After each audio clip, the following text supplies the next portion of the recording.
నెలకి 50,000 నుండి 60,000 ఆదాయం రన్ టైలర్ యాప్లో ఆర్డర్ కంప్లీట్ చేసి పేమెంట్ పొందండి. ఒకప్పుడు ఈ గుట్టలంటే పోలీసులు కూడా భయపడేవారు. ఈ గుట్టలు ఎందుకంటే పైన మీరుండేవారు, కిందన పోలీసులు ఉండేవారు. ఈ గుట్టలు ఎక్కడం కూడా మీకు సులువు కానీ పోలీసులకు కష్టంగా ఉండేది. వాళ్ళ కింద కనబడితే చాలా మీరు ఫైరింగ్ చేసేవారు. అక్కడి నుండి అటు మీరు పారిపోయేవారు.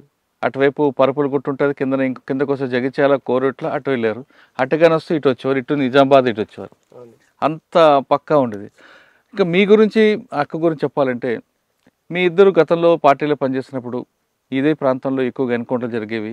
ఈ ప్రాంతం అనేది మా నక్సల్స్కి పెట్టని కోట. ఇది ఇక్కడ నుంచి పోలీసులు రావడం అన్నా కష్టమే, వచ్చిన తర్వాత బయటికి వెళ్ళడం కూడా కష్టమే. అంత పట్టున్న ఏరియా తర్వాత క్రమేపీ ఎందుకు తగ్గిపోయింది? ఇక్కడ మీరు చేసిన కార్యక్రమాలు ఏంటి? ఎందుకు మీరు పార్టీ నుంచి బయటకు వచ్చారు?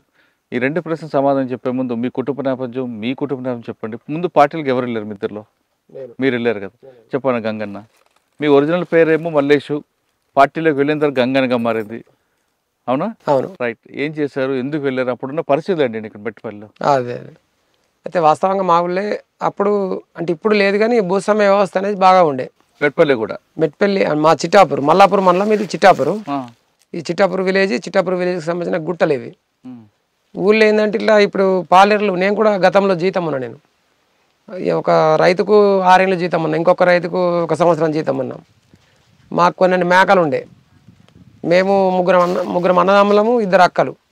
అంటే మొత్తం మా కుటుంబం 5 ముగ్గురు అన్నదమ్ములము, 2 అక్కలు, అంటే మొత్తం 5 మేము. సాలిసాలని పరిస్థితి, జీతం ఉన్నాం. జీతం ఉన్న కాడ ఇప్పుడు అప్పుడు ఏంటంటే ఈ రైతు కూలి సంఘాలు ఏర్పాటు చేద్దరు. దళం వచ్చి రాత్రిపూట మీటింగ్ పెట్టి అంత ముందు ఒకసారి రౌండ్ వేసేద్దరు. అంటే అన్నలం వచ్చినామన్నట్టుగా చాటింపు చేసినట్టుగా ముందు కంజర పట్టుకొని తిరిగి పలాని కాడ బస్ స్టాండ్లో మీటింగ్ పెడతాం రాలి అని చెప్పుకుంటారు. చెప్పుకుంటూ వచ్చిన తర్వాత గుంపులుగా అందరం అప్పుడు ఈ టీవీలు కానీ సెల్ ఫోన్లు కానీ ఇటువంటి వ్యవస్థ అప్పుడు లేకుండే. అప్పుడు అన్నలు అంటే పాటలు అంటే అందరం కూడా ప్రతి ఒక్కళ్ళు అసలు ఎవరు కూడా వట్టి ఉండేటోళ్ళు కాదు. ముసలిళ్ళ కాడికెళ్ళి చిన్నపిల్లల కాడికెళ్ళి ప్రతి ఒక్కళ్ళం ఆడ మాకు అది రాయసిన గుడి అంటారు, ఇప్పుడు గుడి ఉన్నది. అక్కడనే ఏ కార్యక్రమం అయినా, మీటింగ్ అయినా, సభ అయినా, సమావేశమైనా, పంచాయతీ అయినా ఏది జరుపుకోవాలన్నా అక్కడనే జమ అయ్యేది అన్నట్టు. అక్కడ ఒకటి కొంచెం ఎత్తుకెత్తు ఒకటి గద్దె లెక్క ఉంటుంది. ఆ గద్దె మీదకి ఎక్కి కంజర కొట్టుకుంటా పాట పాడి మీటింగ్ పెడతారు. ముందు 2 పాటలు పాడతారు. అప్పుడు మెట్పల్లి దళం, ఎవరు పాత తాలూకా. అప్పుడు ప్రభాకర్ అన్న, అల్లేశంకర్ ఆలియస్ ప్రభాకర్ అని చెప్పేసి వాళ్ళది పక్కనే ఇక్కడ కొర్రికల్ల, మెట్పల్లి మండలం కొర్రికల్ల. ప్రభాకర్ అన్న ప్రమోషన్ మీద జిల్లా కమిటీ సభ్యుడై వెళ్ళిపోయిన తర్వాత సాగర్ వచ్చాడు. సాగర్ అంటే అలా వాయులపల్లి జమ్మికుంట ఏరియా, హుజరాబాద్ ఏరియా. సాగరు ఆయన లొంగిపోయిన తర్వాత, ఆయన కేసుల పల్లై మళ్ళీ లొంగిపోయిన తర్వాత పెరోళ్ళ మీద వచ్చి మళ్ళీ ఆయన ఎన్కౌంటర్ అయ్యాడు. అది వేరే. కానీ ఆయన వేయిన తర్వాత మళ్ళీ ఇక్కడ మా పక్కనే మొగిలిపేట రమేష్ అని, గంగుల వెంకటస్వామి ఆలియస్ రమేష్ అన్న అని, అప్పుడు మనకు జిల్లా కార్యదర్శిగా పనిచేసి మానాల ఎన్కౌంటర్లో చనిపోయాడు. అప్పుడు మేము ఇదే రైతు కూలి సంఘం పెట్టారు ఇక్కడ దాసరి గంగమల్లయ్య అని చెప్పేసి. మాకు ఆయన జిఆర్డి కమాండర్ ఉండే. జిఆర్డి అంటే గ్రామ రక్షక దళం. జిఆర్డి అంటే గ్రామ రక్షక దళం కమాండర్ ఉండే. కమాండర్ అంటే అప్పుడు నిర్బంధం బాగుంటుండే. మేము రోజు ఇట్లా గుట్టల వైపు, ఇటు తోటల వైపు, అటు ఇటు గొర్రెలకు పోతుంటాం. గొర్రెలకు కానీ, ఆవులకు కానీ, లేకపోతే రైతుకు జీతం ఉన్న కాడ పనికి పోయినప్పుడు మాకు కలుతుండే. కలిసి మీరు తమ్ముడు ఇట్లా జీతం ఉండు కాదు, మీరు ఖచ్చితంగా చదువుకోవాలా, ఇట్లా బాలల సంఘం ఏర్పాటు చేసుకోవాలని చెప్పేసి మాకు తను బోధించేది. బోధించినప్పుడు ఎందుకంటే మాకు కూడా ఏమనిపిస్తే అంటే, అన్న మరి మాకు అన్నలు కల్పిస్తామనంటే కల్పిస్తా తప్పకుండా అని చెప్పేసి 2-3 సార్లు ఇక్కడ యూసుఫ్ నగర్ అని మా పక్కనే ఉంటుంది. యూసుఫ్ నగర్ దగ్గరికి ఒకసారి తీసుకుపోయిండు, ఐలాపూర్ దగ్గరికి ఒకసారి, ఇంకోసారి మొగిలిపేట దగ్గరికి ఒకసారి, ఇట్లా 2-3 సార్లు దళం దగ్గరికి తీసుకుపోయాడు. తీసుకుపోయిన తర్వాత వాళ్ళని నిజంగా చూసే వరకల్లా మాకు కూడా ఏమనిపించింది అంటే నిజంగా మనం కూడా ఇట్లా ఉండాలి అనేది. అందుకని ఆ డీప్ కూడా ఇప్పటికి అట్లే పెట్టుకున్నా. అంటే అప్పటికైనా ఎప్పటికైనా నాకు అది దాని మీద మమకారం అనేది తగ్గది. ఎందుకంటే నిజ జీవితాలు మనం అనుభవించి వచ్చినాం కాబట్టి అది రియల్గా ఒక రియల్ హీరో లెక్క అనిపిస్తుంది. కాబట్టి మనం కూడా పోవాలనేది నాకు కసి ఉండే. కానీ వాళ్ళు మేము పోదామన్నప్పుడు తీసుకోలేరు వాళ్ళు. ఎందుకు? మీరు ఖచ్చితంగా ఊళ్ళే ఉండాలి, ఇట్లా సంఘం పెట్టుకోవాలి అనేది బాలల సంఘం పెట్టారు. అసలు మాకు చదువు రాకపోవు. అప్పుడు చదువు అంటే సాలిసాలని కుటుంబ ఆర్థిక ఇబ్బందులు, పరిస్థితుల వల్ల నేపథ్యం చూసుకుంటే ఏంటంటే 1 ఎకరం భూమిలో ఏం పండేది కాదు. మా అన్న జీతం ఉంటుండే, నేను ఒకరికి జీతం ఉన్నా, మా తమ్ముడు ఇంకో ఆయనకు జీతం ఉన్నాడు. ఇక అటువంటి పరిస్థితుల్లో అందరం జీతం ఉండి పని చేసుకొని మా అక్కలకు పెళ్ళిళ్ళు చేసి వాళ్ళకి వరకట్నాలు ఇవన్నీ అప్పుడున్న వ్యవస్థలు ఇవన్నీ ఉంటుండే కాబట్టి వాళ్ళకి చేసే వరకు మాకు కూడా ఇక్కడ ఏమి ఉండకపోవు. అసలు ఓసారి అన్నం తిందామంటే కూడా సరిపోయేంత పరిస్థితి ఉండకపోవు. అప్పుడు ఎక్కువ గడక కానీ అన్నం కొద్దిగా అంత ఉంటుండే. చుట్టాలు వస్తే అన్నం వండుదురు. అసలు వాస్తవంగా గడకనే. చుట్టాలు వస్తే వాళ్ళని గౌరవించాలి కాబట్టి వాళ్ళకు బియ్యం తీసుకొచ్చి అన్నం వండే పరిస్థితి ఉంటుండే. అటువంటి నేపథ్యంకి వెళ్ళి వచ్చినాం కాబట్టి మనకు కూడా అక్కడికి పోతే మనము సాధించాలనే కసి ఒకటి, తర్వాత పాటలకు మరి ముఖ్యంగా పాటలకు ఆకర్షితమైన. ఏ పాట బాగా మీకు ఇష్టం? అప్పటి పాటలు నాకు గుర్తులేవు కానీ నాకు కూడా అంటే ఇప్పుడు నేను కూడా ఒక 8 సంవత్సరాలు పనిచేసిన కాబట్టి నేను కూడా చివర్లో వాడమన్నా వాడతా, మధ్యలో వాడమన్నా వాడతా. ఒక పాట పాడండి. తూర్పు కనుమల్లో సూర్యుడు ఉదయించే, అల్లమ్మనోరుడు తూర్పు కోటలో ఉదయించే, అల్లమ్మనోరుడు తూర్పు కోటలో ఉదయించే, ఓరు గల్లులో విద్యార్థుద్యమ నాయకుడవై వెలిగినవన్నా, నాయకుడవై వెలిగినవన్నా, అన్నగాళ్ళను హత్యలు చేసి ఉద్యమాన్ని ఆపుతామంటూ కలలు గన్న శత్రు ఎత్తుల సిత్తు జయ గదిలినావే ఓరు గల్లు పట్టణ ఆర్గనైజరై ప్రజలల్లో నువ్వు కలిసినావే. తూర్పు కనుమల్లో సూర్యుడు ఉదయించే, అల్లమ్మనోరుడు తూర్పు కోటలో ఉదయించే, అల్లమ్మనోరుడు తూర్పు కోటలో ఉదయించే. పోలీసు బుద్ధులు అర్థం గాని కుటుంబ సభ్యులు నిన్ను వాటిస్తే అదరాలేదే బెదరాలేదే తడబడలేదే తొందరపడలే. నీ జీవితమే విప్లవానికే అంకితమంటూ సాటి చెప్పి రైతు కూలి మహాసభకు అశోకన్నై తిరిగొచ్చినవే. తూర్పు కనుమల్లో సూర్యుడు ఉదయించే, అల్లమ్మనోరుడు తూర్పు కోటలో ఉదయించే. మీ గురించి చెప్పండి, మీరు ఎందుకు వెళ్ళారు? మేము గొల్లపల్లి మండలం ఎనుమట గ్రామం మాది. మేము ముగ్గురం, ఒక తమ్ముడు చెల్లె, నేను పెద్ద నేనే వాళ్ళిద్దరికంటే. అయితే ఊళ్ళో మీటింగ్ పెడదురు, ఎప్పుడెప్పుడు వచ్చి ఊళ్ళో మీటింగ్ పెట్టి భూస్వాముల దగ్గర బియ్యం తీసి ఊళ్ళోనే వంచిర్రు. మా ఊళ్ళోనే వంచితే ఒక అన్న ఉండే బుగ్గరెడ్డి అని, మా ఊళ్ళోకి వెళ్ళి పోయిండు బుగ్గరెడ్డి అన్న. ఇక అన్న ఎప్పుడు అక్క నువ్వు రావాలంటుండే. అయితే అన్న నేను ఇప్పుడు రాను, మా వాళ్ళు చిన్నగా ఉన్నారు, తమ్ముడు చెల్లె చిన్నగా ఉంది, రానంటే ఖచ్చితంగా అక్క రావాలి నువ్వు అని అంటుండే. అన్నప్పుడు తర్వాత అన్న పోయిండు, బియ్యం పంచిండు అన్ననే. అదే ఊళ్ళే బియ్యం తీసుకున్నాడు, బియ్యం పంచిండు అన్ననే. ఎప్పుడెప్పుడు అన్నం తీసుకుపోయేది. ఇక నాకు ఎందుకంటే నేను అత్త అంటే ఏమంటారు, మా అక్క నువ్వు కొద్దిగా పని చేయాలి ఉండి అంటే నాకు పోస్టర్లు ఇచ్చేది. బ్యానర్లు కట్టిన పోస్టర్లు వేసిన తర్వాత ఇక వెనకసిరి అక్క ఇక ఎందుకంటే నువ్వు ఊళ్ళో ఉంటే ఇప్పుడు మంచిగా లేదు, ఇక రా అంటే ఇక వెళ్ళినావు. అప్పుడు ఎంత వయసు అమ్మా నీకు? అప్పుడు వయసు 18 సంవత్సరాలు ఉంటుంది కావచ్చు. ఏ దళంలోకి వెళ్ళారు? మీకు బాధ్యత ఎవరు అప్పుడు? అప్పుడు భూపుతన్న మలయాళగిరి భూపుతన్న అన్న. మరి మీ ఇద్దరు ఎప్పుడు కలిసారు? నేను జైచాల ఎల్జీఎస్ కమాండర్ ఉన్నా. నేను జైచాల ఎల్జీఎస్ కమాండర్ ఉన్నప్పుడు మా పక్కనే మల్యాల దళం, జైచాల మల్యాల పక్కనే ఉంటుంది. అప్పుడు పాత తాలూకాలు. ఇక్కడ మెట్టిపల్లి దళం, మెట్టిపల్లి దళం దాడితే జైచాల దళం, జైచాల దాడితే మల్యాల దాడితే మళ్ళీ మనకు ఉస్నాబాద్, హుజరాబాద్, మంతిని, పెద్దపల్లి ఈ 7 దళాలు ఉంటుండే అప్పుడు మనకు పాత ఉమ్మడి కరీంనగర్ జిల్లాలో. మాకు మల్యాల దళంకును జైచాల దళం ఎల్జీఎస్ దళాలు వచ్చినాయి అప్పుడు. అంతకుముందే పెద్ద దళాలు ఉన్నప్పుడు ఏరియా కమిటీ సెక్రటరీ ఉంటుండే, 2 సభ్యులు ఉందరు, 3 కమిటీ ఉంటుండే. నెక్స్ట్ ఏమైందంటే ఆర్గనైజేషన్ రీత్యా మనం ఇట్లా వికేంద్రీకరించాలనే దాంట్లో భాగంగా ఎల్జీఎస్ దళాలు ఏర్పాటు చేశారు. ఎల్జీఎస్ దళాలు అంటే ఎల్జీఎస్ దళాలకు కమాండర్లు ఉంటారు. ఎల్జీఎస్ దళం కమాండరు ఈ ఎల్జీఎస్ ఆ ఎల్జీఎస్ మీద ఒక సెక్రటరీ ఉంటాడు. ఈ 3 మళ్ళీ కమిటీ, ఈ ఏరియా కమిటీ సెక్రటరీ అనేది 2 దళాలను కోఆర్డినేషన్ చేయాలి. మాకు అప్పుడు గిరి రవి అని చెప్పేసి మంతినేరి ఆయన అలా అప్పుడు జడల నాగరాజు వాళ్ళ అన్నను వాళ్ళ బాబుని ఇద్దరు చంపేసిండు. గిరి రవి అని చెప్పేసి మాకు జైచాల ఈ ఏరియా కమిటీ సెక్రటరీ అయిన ఉండే. నేను జైచాల ఎల్జీఎస్ దళం నేను ఈమెనేమో మల్యాల దళంలో సభ్యురాలు. ఇంకొక ఆయన అర్జున్ అని పీసర్ రమేష్, ఇప్పుడు మీరు ఇంటర్వ్యూ చేశారు ఆయన కూడా, ఆయననేమో మల్యాల దళం కమాండర్ ఉండే, నేనేమో జైతాల దళం కమాండర్. మాకు ఏ రకం సెక్రటరీగా గిరి రవి అని చెప్పేసి ఆలియాస్ జనార్దన్ పేరుతోటి ఇక్కడ పనిచేసాడు. ఇక్కడ పనిచేసిన తర్వాత నేను ఒక సంవత్సరం ఇక్కడ జైచాల ఎల్జేఎస్ కమాండర్ పనిచేసి ప్రమోషన్ మీద 2 దళాలకు సెక్రటరీగా నిజామాబాద్ జిల్లాకైనా. ఇది బాన్సువాడ, ఎల్లారెడ్డి, కామారెడ్డి, భీమ్గల్ ఇటు కొన్ని సంవత్సరాలు పనిచేసినా మళ్ళీ ఇక్కడికి వెళ్ళి అటుకొని అంటే 4 దళాలకు నేను అప్పుడు కొంచెం మూమెంట్ తగ్గిపోతున్న టైంలో ఇక 4 దళాల బాధ్యతలు నా మీద పడ్డది. అప్పుడు పోలెం సుదర్శన్ రెడ్డి ఆలియస్ ఆర్కే అని చెప్పేసి ముగిలిసారులా, వరంగల్ ఆర్కే అందరూ. ఆర్కే అంటే మన చర్చలకైనా ఆర్కే కాకుండా ఇక్కడ ఒక ఆర్కే ఉండేది. ఆయన మాకు ఇది మన ఉత్తర తెలంగాణ స్పెషల్ జనరల్ కమిటీ సభ్యునిగా, తర్వాత ఈ జిల్లా కమిటీ సభ్యునిగా, జిల్లా కమిటీ కార్యదర్శిగా ఉండే అప్పుడు ఆయన. 2001 నుంచి 2003 వరకు ఆయనే ఉండే మాకు.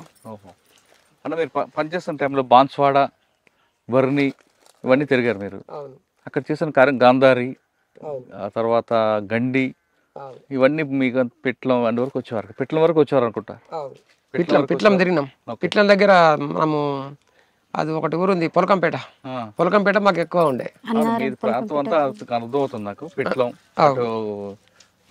కోటపల్లి, కోటేడు ఇవన్నీ ఉన్నాయి కదా. అవును. మీరు ఈ ప్రాంతంలో తిరిగినప్పుడు ప్రజలకు ఏం చేశారు మీరు?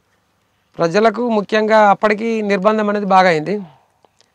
అంటే మనకు ఉన్న పరిచయస్తుల్ని మిలిటెంట్ని కానీ సానుభూతి పరులు కానీ పిలుచుకొని లీగల్ అంటే మనకు ఎక్కడికైనా అసలు ఈ సెల్ ఫోన్ వ్యవస్థ అనేది అభివృద్ధి అవుతుంది కాబట్టి ఆ టైంలో మనము కొద్దిగా మనం మీటింగ్ పెడదామన్నా మనకు పెట్టని పరిస్థితి ఉంటుండే వాస్తవంగా.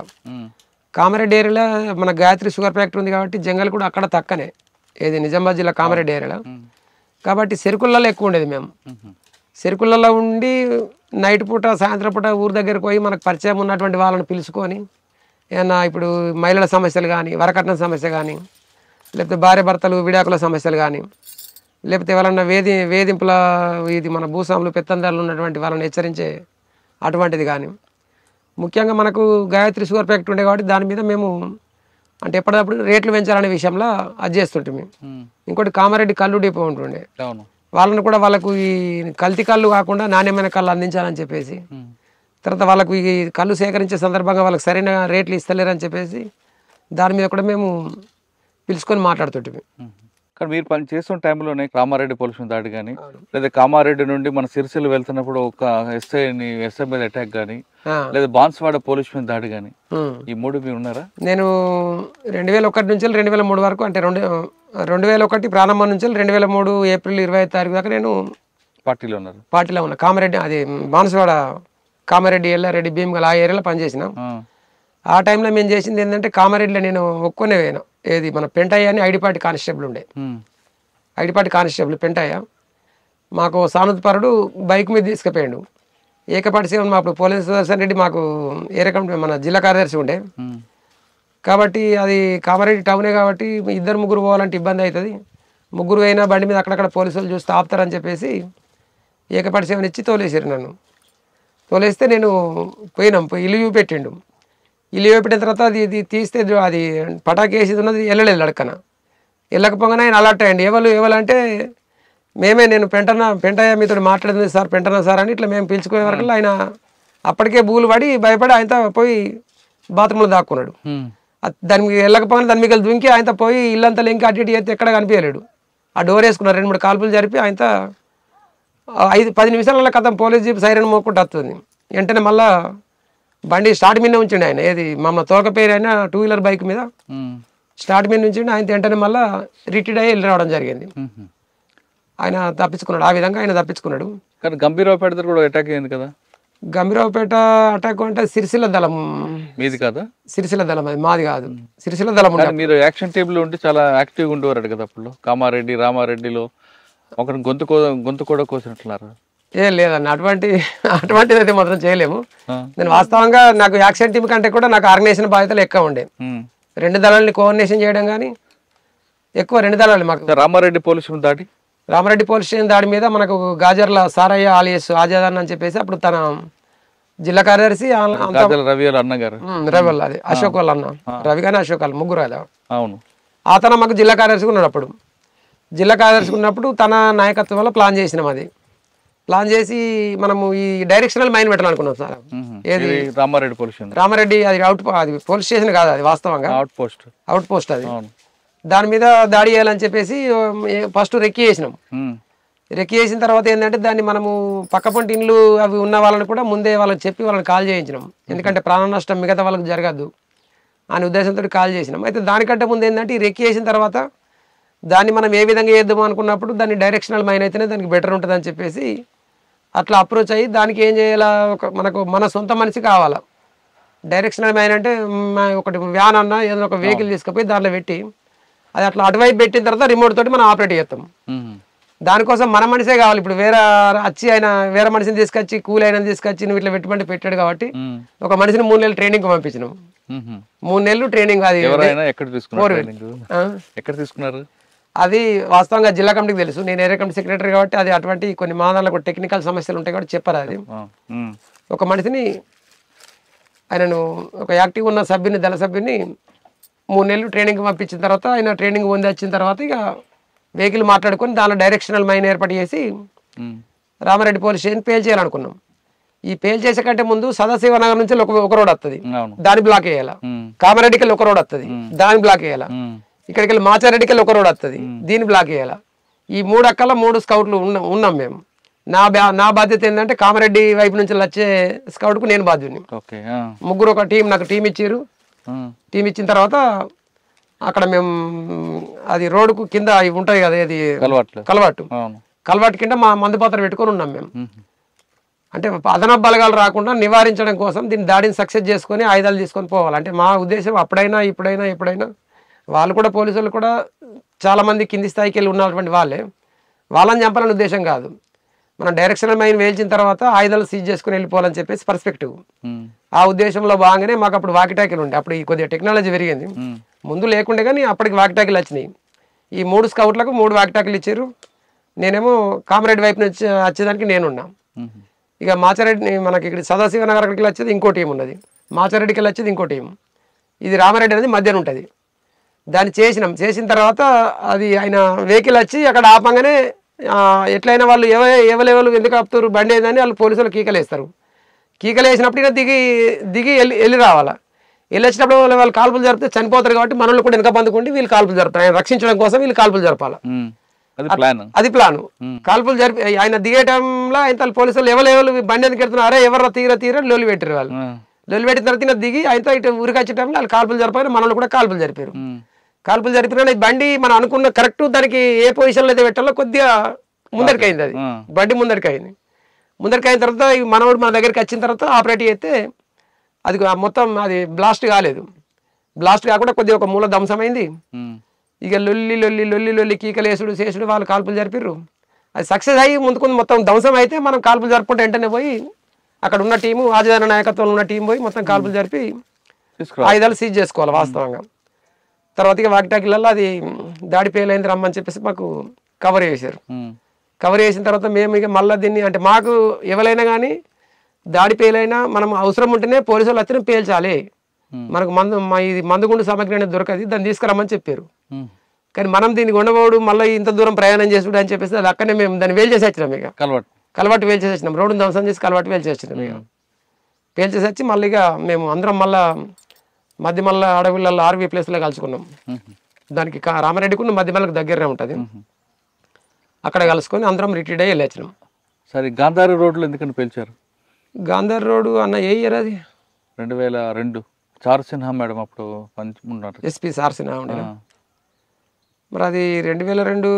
నేను 2003 ఏప్రిల్లో నేను బయటకు వచ్చిన.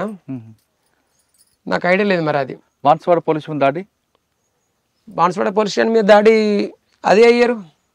అది 2002-03 ఆ టైంలో.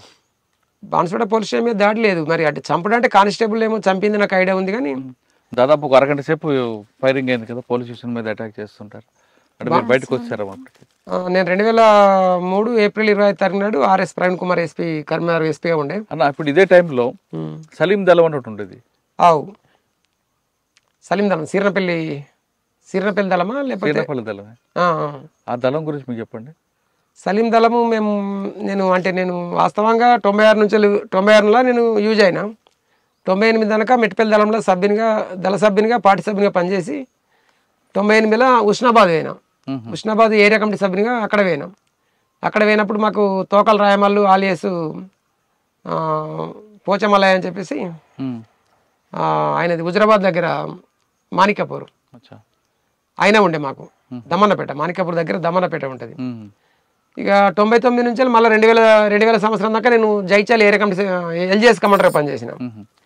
ఇక్కడికి వెళ్ళి ఇక మళ్ళీ నేను 2000 సంవత్సరం నుంచి 2002 మొత్తం పూర్తి చేసుకొని 2003 ఏప్రిల్ 25వ తారీఖు దాకా నిజామాబాద్ జిల్లాకి ఆర్గనైజేషన్ రీత్యా. నిజామాబాద్ జిల్లాలో పోలీస్ స్టేషన్ పక్కన వాటర్ ట్యాంక్ పేల్చాలనుకున్నారు ఎందుకు? ఏమో మరి అది పోలీస్ స్టేషన్ పక్కన వాటర్ ట్యాంక్ నిజామాబాద్ జిల్లాలో ఎక్కడ? నిజామాబాద్ టౌన్లోనా? టౌన్లో వాస్తవంగా అప్పుడు మనకు అంటే సిటీ ఆర్గనైజర్ ఉండే సుధీర్ అని చెప్పేసి సుధీర్ అలా ఇక్కడనే మనకు దీన్ని ఏమంటాం ఇక్కడ మనం ఇక్కడనే ఉంది మండలి ఏది మోర్తాడు పక్కనే వాళ్ళది విలేజ్ ఉంటుంది. వాటర్ ట్యాంక్ పేలిస్తే కింద ప్రజలందరికీ ఇబ్బందిగా ఉంది కదా? లేదు అటువంటిది అయితే ముందు ఇప్పుడు ఇంతకుముందు బస్సులు ధ్వంసం చేసినప్పుడు ప్రజల నుంచి వ్యతిరేకత వచ్చింది కాబట్టి అది కరెక్ట్ కాదని చెప్పేసి మీరు నిర్ణయించుకున్నాము. మరి వాటర్ ట్యాంక్ పేల్చాలని కాదు కానీ ఇప్పుడు ఆ సుధీర్ ఏంటైనా ఎన్కౌంటర్ జరిగిండు, అదే హౌసింగ్ బోర్డు కాలనీ ఎన్కౌంటర్ అయింది కదా, అదే దానికి నిరసనగా ఏదైనా ఒకటి చేయాలని చెప్పేసి అట్లా గిట్టు ఉండొచ్చు. కానీ ఇంకా వాటర్ ట్యాంక్ మనకు అది ఏ రీతి చూసినా మనకు అది పార్టీ సిద్ధాంతానికి అయితే కరెక్ట్ కాదు. అది నిజామాబాద్లో చేసిన మీరు ఇంకా యాక్షన్ చెప్పండి. నిజామాబాద్లో యాక్షన్స్ అది ఆర్గనైజేషన్ వాళ్ళకు సివిల్ ఆర్గనైజేషన్ ఉంటుండే. నిజామాబాద్ ఆయన సుధీర్ ఉన్నప్పుడు యాక్టివ్ ఉంటుండే. సుధీర్ చనిపోయిందంటే కొంచెం స్తబ్దత అయిపోయింది. అప్పటికి మనకు 2001-2 నుంచి నిర్బంధం బాగా అయిపోయింది. అప్పటికి కోటగిరి ఆ ప్రాంతంలో రైతునగర్, కోటగిరి, శ్రీనగర్ ఈ ప్రాంతంలో కాంట్రాక్టులు బెదిరించడం, డబ్బులు తీసుకోవడం చేసేవారని ఉంది ఒక ఆరోపణ ఉంది. అది మాకు ఆయన దయానంద్ అని చెప్పేసి ఇప్పటికి కామారెడ్డిలో ఉంటాడు. ఆయన ఏరియా వాస్తవంగా ఆయన లొంగిపోయిన తర్వాత మేము పోయినాం కానీ తక్కువ, మేము బాన్సువాడ కానీ ఎల్లారెడ్డి దళాలకు జంగల్కే పరిమితమైన తప్ప మేము ఆ పరిస్థితి అసలు డబ్బుల గురించి మాకు అసలు ఇంకోళ్ళని బెదిరియాల్సిన అవసరం మాకు లేదు వాస్తవంగా చెప్పాలంటే. డబ్బులు ఎందుకంటే ఇలా గాయత్రి షుగర్ ఫ్యాక్టరీ కానీ ఇలా కళ్ళు డిపో కానీ ఇవాళ అడిగినా ఒక లెటర్ రాస్తే తీసుకొచ్చి ఇచ్చే పరిస్థితి ఉంటుండే పార్టీ బలం ఉన్నప్పుడు. పార్టీ బలహీనంగా ఉన్నప్పటికైనా డబ్బుల గురించి మాత్రం పార్టీకి ఒక కోట ఉంటుంది. ఆ కోట మేరకే యూజ్ చేసుకున్నాడు. దానికి మళ్ళీ అకౌంట్ సీట్ ఉంటుంది, 1 year అకౌంట్ సీట్ తయారు చేసి పంపించడం ఉంటుంది. దాంట్లో ఏమైనా ఆర్థిక క్రమశిక్షణకు పాల్పడ్డప్పటికీ అటువంటి ఏమైనా ఉంటే ఈ ప్రమోషన్ కానీ డిమోషన్ కానీ దాంట్లో ఉంటుంది. ఎవరైనా ఆర్థిక క్రమశిక్షణ చేసి డబ్బులు దుర్వినియోగం చేసి ఇటువంటి ఏమైనా బెదిరించారు అంటే అది ఎవరి మీద అయినా, అది సెంట్రల్ కమిటీ సభ్యుడైనా, రాష్ట్ర కమిటీ సభ్యుడైనా, స్టేట్ కమిటీ ఎవరైనా కానీ ప్రతి ఒక్కరి మీద చర్యలు ఉంటాయి. అది బాన్స్వాడలో చేయలేదు కానీ కొంతవరకు చేశారు. అక్కడ పోచారం శ్రీనివాసరెడ్డి కానీ గతంలో ఉన్న ఎస్విఎల్ నరసింహరావు ఒక ఎమ్మెల్యే ఉండేవారు, అది ఇప్పుడు ఎదురుపడ్డారు మీకు? మాకు పోచారం శ్రీనివాసరెడ్డి ఉన్నప్పుడు మండ వెంకటేశ్వరరావు వాళ్ళిద్దరు అప్పుడు టీడీపీలో ఉండే. ఎస్విఎల్ నరసింహరావు ఒక ఎమ్మెల్యే కూడా ఉండేవారు కదా బాన్స్వాడకి. ఏమో ఆయన తెలియదు కానీ మాకు ఇక్కడ సభ్యురాలి అయితే కామారెడ్డి ఏరియాలో సభ్యురాలి అని ఒక దళ సభ్యుడు సతీష్ అని చెప్పేసి ఆయన వెళ్ళిపోయిన తర్వాత ఆయన బెదిరించి డబ్బులు తీసుకున్నట్టుగా తెలుసు. కానీ అది పార్టీకి సంబంధం లేదు, ఎందుకంటే ఆయన బయటకు వెళ్ళిపోయిన తర్వాత ఆయన వ్యక్తిగతంగా బెదిరించి తీసుకున్నట్టు తెలుసు. కానీ పార్టీ పరంగా మాత్రం ఎక్కడ కూడా అటువంటి బెదిరించడం అనేది అయితే ఎక్కడ ఉండదు నాకు తెలిసినంత వరకు. అంటే బయటకు వచ్చిన తర్వాత బెదిరించి డబ్బులు వసూలు చేసే వాళ్ళు ఉంటారు, చెట్టు పేరు చెప్పి కాయలు అమ్ముకుంటారు అన్నట్టు అట్లా ఉంటారు. కానీ మేమైతే అటువంటి పరిస్థితి మాకు ఎప్పుడు రాలేదు వాస్తవంగా. జగిత్యాల కానీ ఇటు నిజామాబాద్కి మీకు అప్పుడు మంచి గట్టి పోలీసు ఎవరు? మాకు ఇక్కడ అప్పుడు మాకు అంటే వాస్తవంగా అప్పుడు నల్లి ప్రభాత్ ఉన్నప్పుడు కొద్దిగా బాగా ఉండి, ఇప్పుడు మల్లనపేట ఎన్కౌంటర్ ఆయన ఆయంలో ఉన్నప్పుడు జరిగింది. నల్లి ప్రభాత్ ఉండే, తర్వాత ఎస్పీ బాలసుబ్రహ్మణ్యం ఉండే, అప్పుడు ఏఎస్పీ ఉండే, ఎస్పీ కాదు కానీ జైచాల ఏఎస్పీ ఉండే. ఇక తర్వాత ఆర్ఎస్ ప్రవీణ్ కుమార్ వచ్చినప్పుడు ఇది ఆయన ఏదో కార్యక్రమం తీసుకున్నాడు, నాకు ఐడియా వస్తలేదు కానీ అమ్మ పిలుస్తుంది కాకుండా ఇంకోటి ఏదో జనం కోసం మనమా, మనం కోసం జనమా, లేకపోతే ఏదో ఆపరేషన్ సంజీవన, ఆపరేషన్ సంజీవన కావచ్చు. ఆ కార్యక్రమంలో ఇబ్బంది పడారా పార్టీకి? అంటే పార్టీకి మొదటి నుంచి వెళ్ళి అంటే ఆర్ఎస్ ప్రవీణ్ కుమార్ యాక్టివ్, అంటే ఆయన ఇదే ఒకప్పుడు ఉమేష్ చంద్ర ఎట్లుండే ఈయన కూడా అట్లా ఉండే. ఆయన కూడా ఒక నిజంగానే చెప్పాలంటే వాస్తవంగా దళిత వర్గం నుంచి వచ్చినాడు. అంటే ప్రభుత్వాల ఆదేశాలు అమలు చేసడే తప్ప ఆయనకు వ్యక్తిగతంగా ఎజెండా ఉంటుందా ఉండదో మాకు తెలియదు వాస్తవంగా. కానీ ఆయన అంటే నల్లిని ప్రభాత్ ఏంటంటే బాగా కరడు కట్టిన వ్యక్తిగా ఉండని మా అభిప్రాయం ఉంటుండే. ఆర్ఎస్ ప్రవీణ్ కుమార్ అంటే ఇటువంటి సంస్కరణలు తీసుకొచ్చింది కానీ ఎన్కౌంటర్ల పట్ల అయితే మరి ఎక్కడ ఇంతగానో అంటే సీరియస్గా చేసినట్టు తెలియదు. అప్పుడు సురేంద్రబాబు గారు, అనురాధ మేడం గారు పనిచేస్తారు కదా, వాళ్ళ నుంచి మీకు ఏమైనా వచ్చిందా ఇబ్బంది? వాళ్ళు ఉన్నప్పుడు కూడా అంటే నిర్బంధం అనేది ఎప్పుడు దపదపాలుగా పెరుగుతూనే వచ్చింది. నిర్బంధం అనేది నిర్బంధం అనేది ఎప్పుడు అంటే నిర్బంధం పెరిగినప్పుడు కొద్దిగా సెట్ బ్యాక్ అయ్యి మనకు అటు పక్కనే డీకే ఉంది కాబట్టి దండకరణం ఉంది కాబట్టి అటు దళాలు ఎప్పుడు నాయకత్వాన్ని పంపించుకొని పార్టీని విస్తరించడంలో భాగంగా అట్లా సెట్ బ్యాక్ అయ్యి వెళ్ళిపోయి ఇక్కడ దళాన్ని తక్కువ చేసుకుంటే అటు వెళ్ళిపోయింది. అందుకే ఇలా ఈ పశ్చిమ డివిజన్ అనే నిజామాబాద్ జిల్లాను ఈ కరీంనగర్ జిల్లాను కలుపుకొని పశ్చిమ డివిజన్ ఏర్పాటు చేసింది. అప్పుడు మీరు అదే టైంలో నిజామాబాద్ జిల్లాలో ఇద్దరు ఎస్పీలు పనిచేశారు, ఆర్పి మీనా మహేందర్ రెడ్డి గారు. వాళ్ళ టైంలో మీకు నిర్బంధం పెరిగిందా? అండ్ ఆర్పి మీనా టైంలో ఎక్కువ ఎన్కౌంటర్లు ఉన్నాయి కదా. ఆర్పి మీనా అప్పుడు నేను లేను, అప్పటికి అంటే నేను అక్కడ లేను, నిజామాబాద్ జిల్లా లేను. నేను ఉన్నప్పుడు ఈయన ఉండే మన ఓఎస్డి విక్రమ్ సింగ్ మాన్ ఉండే. ఓఎస్డి విక్రమ్ సింగ్ మాన్ ఇక్కడ కరీంనగర్లో వేసి అక్కడికి వచ్చింది. మళ్ళీ ఓఎస్డి విక్రమ్ సింగ్ మాన్ ఉండే, ఇంకొక ఆయన పేరు డిహెచ్ చౌహాన్ అని ఉండే. అప్పుడు డిహెచ్ చౌహాన్ నిజామాబాద్ చేయలేదు, ఆయన కరీంనగర్ చేశారు. ఆయన మరి శంకాప్రత బాక్ష ఏదో పేరు బాక్షి ఆయన ఉన్నప్పుడు మేము లొంగిపోయింది. అప్పుడు 2003లో ఆయన ఉండే. అప్పుడు సరేనా, నిజామాబాద్ ఆ ప్రాంతంలో బాన్స్వాడలో ఒక పెద్ద ఎన్కౌంటర్ జరిగింది, సలీం ఎన్కౌంటర్ బాన్స్వాడ దగ్గరలో. దాని గురించి మీకు తెలుసా? అప్పటికి నేను ఉన్నప్పుడు కాదు, అంతకంటే ముందే అది సలీం ఎన్కౌంటరు. కానీ నాకు ఐడియా ఉంది ఏంటంటే మనకు ఈ మన ఐలన్న అని చెప్పేసి జిల్లా కమిటీ సభ్యుడు ఉండే. జిల్లా కమిటీ సభ్యుడిని ఐలన్నను ఈ భీమగాళ్ళు ఏరియా కమిటీ కార్యదర్శి ఉండే, జిల్లా కమిటీ సభ్యుడు ఉండే. ఆయన ఒకటి రెక్కి కోసము పంపిస్తే ఇక్కడ మన పక్కనే మోర్తాడు మండలము అది ఏర్గట్ల ఆయన బద్దం రాజిరెడ్డి అని చెప్పేసి ముందు నుంచి నమ్మకంగా ఉంటుండే మనకు. ఆయననిచ్చి మనం రెక్కి వేయడం కోసం పంపించినాం. పంపిస్తే తీసుకుపోయి ఇక్కడ మిట్పిల్ల హోండా షోరూమ్ దా వెనక ఉండి పోదామన్నా, ఇక్కడ ఉండు, నేను ఇక్కడికి పోయేస్తా, ఇది వెహికల్ అరేంజ్ చేసుకుని పోదామని చెప్పేసి డైరెక్ట్ పోలీసులను తీసుకొచ్చి పట్టించింది అయితే తెలుసు. ఇక అతిపెద్ద ఎన్కౌంటర్ అంటే మానాల ఎన్కౌంటర్. మానాల ఎన్కౌంటర్ ఎక్కడున్నారు? అప్పుడు మానాల ఎన్కౌంటర్ నేను బయటకు వచ్చారు. ఆ ఎన్కౌంటర్ గురించి చెప్పండి.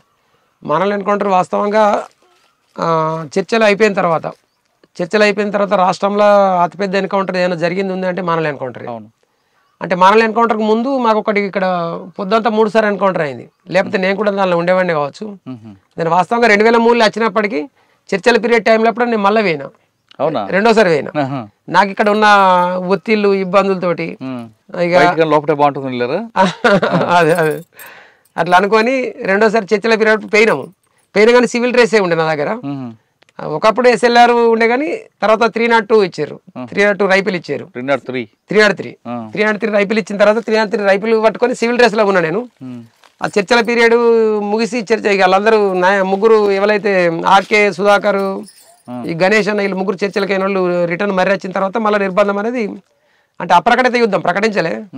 మళ్ళీ మీ మీద నిర్బంధం పెడతాము లేకపోతే అణిచివేస్తాము ఇట్లా అని ప్రకటించలేదు. విధానపరమైన నిర్ణయం కాకుండా నిర్బంధం అనేది ఉంది. మేము దాన్ని అంత సీరియస్గా ఇట్లా అవుతుందని మేము కూడా అనుకోలేము. ఇక్కడ కొరట్ల మండల దగ్గర నాగులపేట అవతల ఇంకోటి తక్కలపల్లి ఉంటుంది. తక్కలపల్లి కూడా ఒక మామిడి తోటలు ఉన్నాం, ప్లేన్ ఏరియా, జంగల్ లేదు.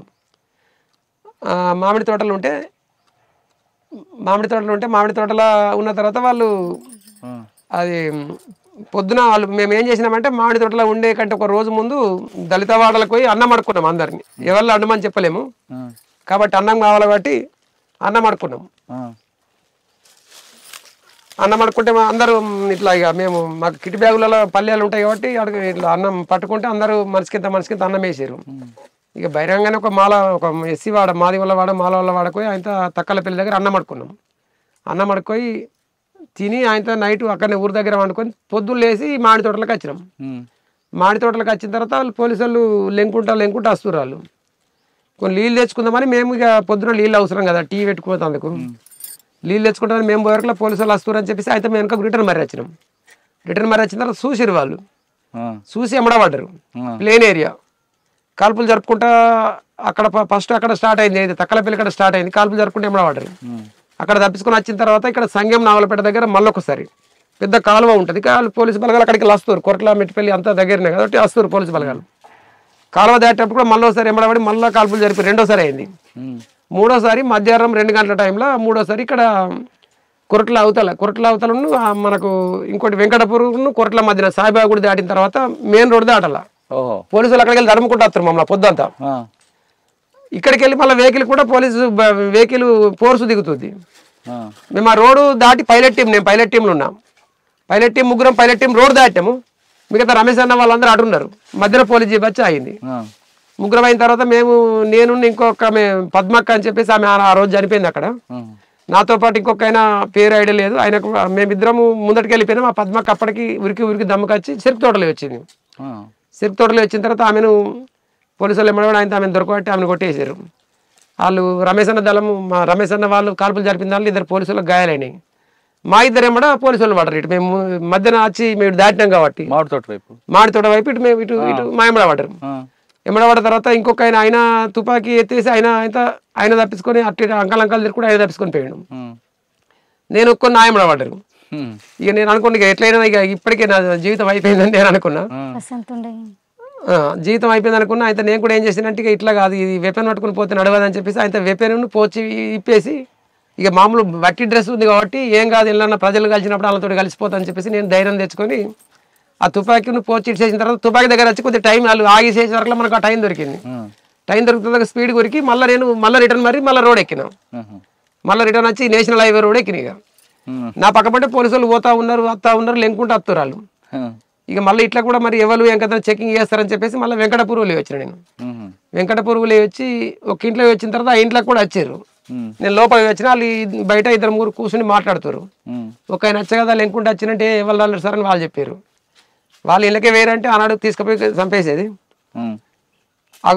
ఆ విధంగా నేను ఆ రోజు తప్పించుకొని మళ్ళా కొద్దిగా పోలీసులు అందరూ ఎక్కడ ఒక 2 గంటల తర్వాత మళ్ళీ పోయి ఎస్కేప్ అయ్యి వెళ్ళిపోయాను. ఇది వెళ్ళిపోయాక ఒక 3-4 రోజులకు వీళ్ళు మళ్ళీ దళం అటే మరిపోయి మానాల దగ్గర జరిగిన ఎన్కౌంటర్ ఒక 3 రోజులకు, దీనికి ఉన్న దానికి ఒక 3-4 రోజుల గ్యాప్. అంటే ఆ దళం అంతా మానాలకు వచ్చింది. ఆ దళం అంతా వెనుక అటే మరిపోయి మానాలకు వచ్చింది. మేము ఇప్పుడు దాటిన వాళ్ళమేమో నా ఎంబడి ఇంకొక మానాలకు వచ్చిన విషయం పోలీసులకు ఎలా తెలిసింది? మానాలకు వచ్చిన విషయం పోలీసుల కంటే అంతకు ముందర నుంచి వెళ్ళే పోలీసు ఇప్పుడు అక్కడ 14 తండాలు ఉన్నాయి. ఇది మానాల్లో 14 తండాలు ఉన్నాయి. అక్కడ ఒక 3-4కి కానిస్టేబుల్ ఉద్యోగం ఇచ్చి అంటే పోలీసు డిపార్ట్మెంట్ పరంగా ఉద్యోగం ఇస్తూ వాళ్ళను అక్కడనే ఉంచుకుంటూ వాళ్ళు నెట్వర్క్ పెంచుకున్నారు. అంటే వాస్తవంగా మానాలు అనేది ముందర నుంచి వెళ్ళి కేంద్రంగా ఉండే ఐలన్న ఉన్నప్పటి నుంచి కూడా. ఐలన్న ఏది ఏరియా కమిటీ సెక్రటరీగా దళ కమాండర్గా ఉన్నప్పుడు అక్కడ ఏది ఒకటి చెరువు కట్టారు, ఒకటి పెద్దది స్తూపం కట్టారు. ఇప్పటికి కూడా మీకు ఐడియా ఉంటుంది. అది మన ఆసియా ఖండంలో 2వది కావచ్చు. అక్కడ మనకు ఏది ఉద్యమకారుడు ఏది పిఓకే నాయకుడు ఆయన ఏది యాసిన్ మాలిక్ వచ్చిండు, జమ్మూ కాశ్మీర్ నాయకుడు ఉన్నాడు యాసిన్ మాలిక్. ఆయన వచ్చి ఆయన చేతుల మీదుగా మనం ఇక్కడ మానాల్లో దాన్ని స్తూపం ఓపెనింగ్ చేసినాం. అప్పుడు అక్కడ ఎక్కువ ఉంటుండే. అయితే అక్కడ ఈ ఉన్నదాన్ని బట్టి ఇప్పుడు అక్కడ ఎక్కువ ఏంటంటే ట్రైబల్ కాబట్టి చదువుకున్నారు ట్రైబల్. అప్పటికి సెల్ ఫోన్ వ్యవస్థ కూడా కొంత పెరుగుతుంది, వాకిటాకులు ఇచ్చి ప్రోత్సహించడం అనేది పెరిగింది కాబట్టి అంతకుముందు కూడా మేము ఇప్పుడు ఆజాదార నాయకత్వంలో ఒక 13 మందిని మేము చంపినప్పుడు దాంట్లో కూడా ఉన్నాను నేను. అంటే ఏది ఇటువంటి వాళ్ళని అందరినీ పట్టుకొని ఒక్కసారి ముక్కుమ్మడిగా అటు మధ్యమల్ల రోడ్డు వైపు అటు సనుగుల రోడ్డు వైపు కొంతమందిని చెప్పారు కదా, 13 మందిని పట్టుకున్నాము. అలా 8 మందిని చంపినామా 12 మందిని చంపినామా నాకు ఐడియా లేదు. గంగన్న వాళ్ళందరూ ఉన్నారు అప్పుడు. నేనే గంగన్న, ఇంకో గంగన్న కూడా ఉంటాడు. ఇంకో గంగన్న వాజదన్న అప్పుడు కార్యదర్శి మాకు అన్న. అది సరే గాని మానాలి ఎన్కౌంటర్కి ముందు భోజనం కోసం సిరిసిల్ల వస్తాయి, వేములవాడ వస్తాయి, అందులో విషం పెట్టో లేదంటే మత్తు మందికి పెట్టి పంపిస్తే అది తిని అన్నలందరూ పడుకున్న టైంలో పోలీసులు కాల్పులు జరిపారని వార్త వచ్చింది. అది వాస్తవం? అయితే నేను దాంట్లో లేను, ప్రత్యక్షంగా లేను. కానీ మనకు తెలిసిన విషయం ఏంటంటే సురేందర్ అని ఒక ఆయన ఇంతకుముందు జనశక్తి పార్టీలో పనిచేసిండు, ఇల్లంతకుంట ఏరియా ఆయన. ఇంకొక ఆమె పద్మక్క బూక్య పద్మ అని చెప్పేసి అడవి 10 లేదా రోడ్డు 10 2 ఉంటాయి 10 ఆమె బూక్య పద్మ అని చెప్పేసి అలా భార్య ఏదో భర్త సమస్య ఉందని చెప్పేసి ఆమె దళం వెంబడి వచ్చింది, దళంకు పరిచయం అయింది, దళ సభ్యులు ఏరింది. ఈ సురేంద్ర అయినా ఎస్పీ బాలసుబ్రహ్మణ్యం ఉన్నప్పుడు జనశక్తి పార్టీలో పనిచేసిండట.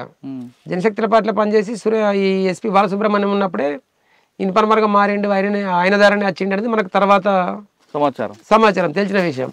అయితే ఇంతమంది చనిపోతే వాళ్ళిద్దరు ఆ రోజు వంట చేసింది వాళ్ళే, వాళ్ళు ఈ బూక్య పద్మవును ఈ సురేంద్ర అని చెప్పేసి ఆ రోజు వంట చేసింది వాళ్ళే. వీళ్ళు చర్చల టైంలో మనకు లీగల్ పీరియడ్ ఉన్న టైంలో వీళ్ళు వచ్చారు, ఆ టైంలో వచ్చారు. ఒకటి ఆ రోజు వంట చేసింది వాళ్ళే కాబట్టి అన్నం అలా వంట చేసిన దానినే మొత్తం మంది కలిపినరు. ఆ తిన్న తర్వాత అందరూ నిద్రలోకి జారుకున్నారు అనేది మాకున్న రిపోర్టు. అంటే ఎన్ని గంటలకు వచ్చారు అప్పుడు పోలీసులా? ఇప్పుడు వీళ్ళు పొద్దున వంట చేస్తారు కదా సార్ అన్నం.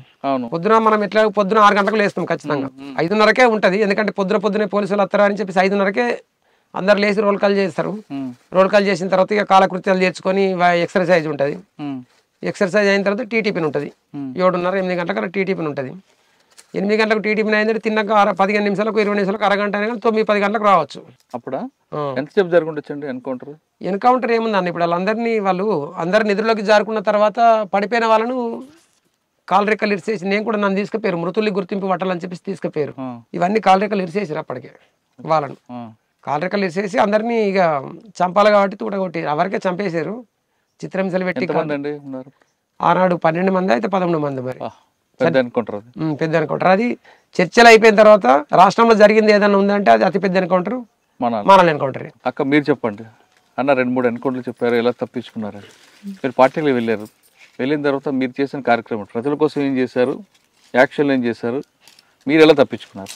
యాక్షన్ ఏం చేసినాం కానీ ప్రజల కొరకు బియ్యం పంచినాం ఊళ్ళని. బియ్యం పంచిన తర్వాత మొత్తం తీసుకున్నారు పార్టీలకు. తీసుకున్న తర్వాత నేను పోయినాకనే ఎన్కౌంటర్ జరిగింది. సిర్లపల్లె, చందోల్ దగ్గర సిర్లపల్లె ఎన్కౌంటర్ జరిగింది. ఎన్కౌంటర్ జరిగినాక తర్వాత ఆ ఎన్కౌంటర్లో ఉన్నాం. అయితే ఏమైంది, ఫస్ట్ ఒక అన్నకు మంచిగా లేదు, ఆయనను పంపించినాక ఆయన 3 రోజులు అదే గుట్టకున్నాం అన్నట్టు. మేము పంపించి ఆయనకు ఆరోగ్యం మంచిగా లేదు, పంపించిండ్రు. 3 రోజులు అదే గుట్టకున్నాం. ఆయనను తీసుకొచ్చినాక ఇక అన్నమును ఆయనే ఒకసారి వచ్చినాక మేము ఊరు బందుకుపోయినాం. గుట్ట వైపు వాళ్ళు ఉన్నారు, మేము ఊరు బందుకుపోయి అన్నం తిన్నాక తర్వాత పోలీసుల వారికి వచ్చి గుట్ట వైపు ఉన్నాక మేము అన్నం తిని అన్నను రిసీవ్ చేసుకొని పోయినాక కాలువ వైపు వాళ్ళు ఉన్నారు పోలీసులు. ఇక మేము కాలువ యువతల ఇటు రోడ్డుకున్నాం. తర్వాత ఇక మేము రోడ్డు పోయిన ఇట్లా కాలువ వైపు పోగా అక్కడికి వెళ్ళి గుట్ట వైపు వాళ్ళు ఉన్నారు పోలీసులు, కాల్పులు జరుపుతారు. ఫస్ట్ నేను ఇక అప్పుడే పోయినాం కాబట్టి ఇక కొద్దిగా భయం అనిపించింది ఇక, ఎందుకంటే ఫస్ట్ కదా. అట్లా కాల్పులు జరిపినాక అన్న ఏం చేసిర్రు, అక్క ఏం భయపడక ఏం కాదు, మేము ఎట్లా పోతే అట్లా రమాయంబడ అని పట్టుకపోయారు, చేతి పట్టి తీసుకొని పోయినాక ఇక అన్న నుండి పోయినాక ఒక అన్న సంపత్ అన్న ఉండే ఎదురు కాల్పులనే అన్న స్టేట్గా గిట్లా ఎదురు కాల్పులకే స్టేట్గా పోయిండు. పోయే వరకు అన్నకు తూట గిన్నెలు పడ్డాయి, చెరువు వైపు అన్న ఉరికిండు. చెరువు వైపు అన్న ఉరికే వరకు చెర్లా పడ్డాడు అన్న. పడ్డాక మేము అందరం సేఫ్టీగా వెళ్ళిపోతున్నాం కావచ్చు మేము అనుకున్నాం. మేము వెళ్ళిపోయిన తర్వాత వేరే ఇక మేము రోడ్డు దాటి అటు గుట్ట వైపు అటు పోతున్నాం. పోగా మళ్ళా రోడ్డుకు కూడా ఉన్నారు పోలీసు వాళ్ళు, అట్లా బురదల చెర్ల అది ఇది పడి మేము పోతున్నాం. పోగా ఇక పోయినాక మేము వేరేకి పోతున్నాం. పోగా 3 రోజులకు ఒక అన్న తుపాకీ అడెత్తేసి విజయ్ అన్న ఉండే, ఫస్ట్ పైలట్ అయింది అన్నని. అన్న తుపాకీ అడెత్తేసి వెళ్ళిపోయిండు. ఇక సంపత్ అన్న తూట పడ్డది, అదే మంట చెప్పిన చెర్ల పడ్డాడు అన్న. తెలియదు ఇక అన్న చనిపోయిండని కూడా తెలియదు మాకు. ఇక మేము అందరం సేఫ్టీగా పోయినాం కదా అని మేము పోయినాం. అటు గుట్ట వైపు వాళ్ళు ఉన్నారు పోలీసులు, అటు వెళ్ళక ఇటు వెళ్ళినాం అన్నట్టు ఊరు వైపు వెళ్ళి ఊళ్ళకి పోలే. ఇక ఊళ్ళో కూడా ఉన్నారు ఇంకా అని పోలేదు. పోక ఇటు వేరే ఇట్లా పొలాలకు వెళ్ళి ఇట్లా అని మా వైపు ఇటు అది ఎనుగుమట్ట అని ఉంది, అటు గుల్లకోట వైపు ఇటు వచ్చినాం. అటు వచ్చి ఆడున్నాం. ఆడుండి ఇక 3 రోజులకు ఇక మేము ఇట్లా పెట్టుకుంటాం అన్నట్టు, అప్పండి పలాని కడికి రావాలి